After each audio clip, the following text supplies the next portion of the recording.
Welcome back to another episode of Adoptions from the Heart TV. Today we're going to be discussing transracial adoption. We're going to sit down with families who are going to share their experience of adopting outside of their race.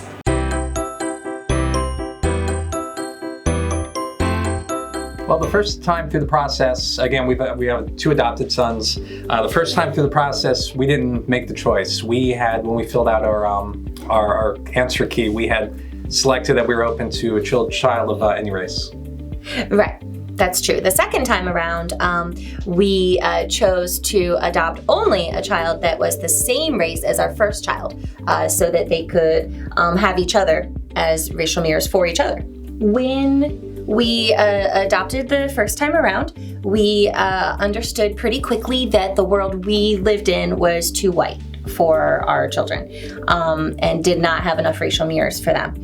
So we definitely the biggest challenge for us has been ensuring that there are a sufficient number of racial mirrors in our lives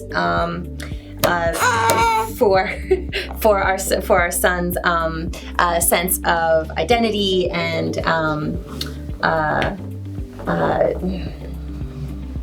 self-determination, maybe is the word.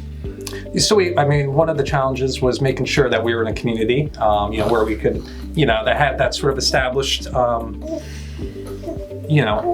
those racial mirrors that they could both have. So that was a big decision for us when we moved into the suburbs when our son was just about 6 months old. And so that was a big process, was finding the right community. So we looked at the schools, the population, the diversity that was in the schools.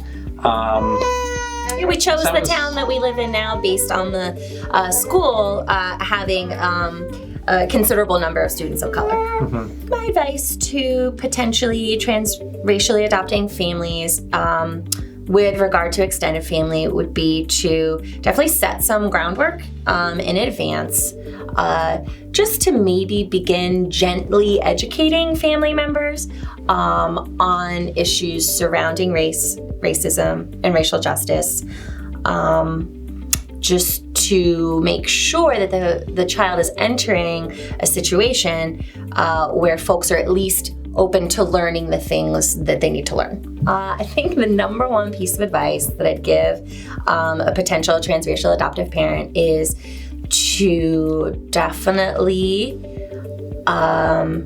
embrace the idea of humility and approach the situation knowing that there's a lot you don't know as a white person about being a person of color, and that is going to be a lifelong learning experience. And to approach the situation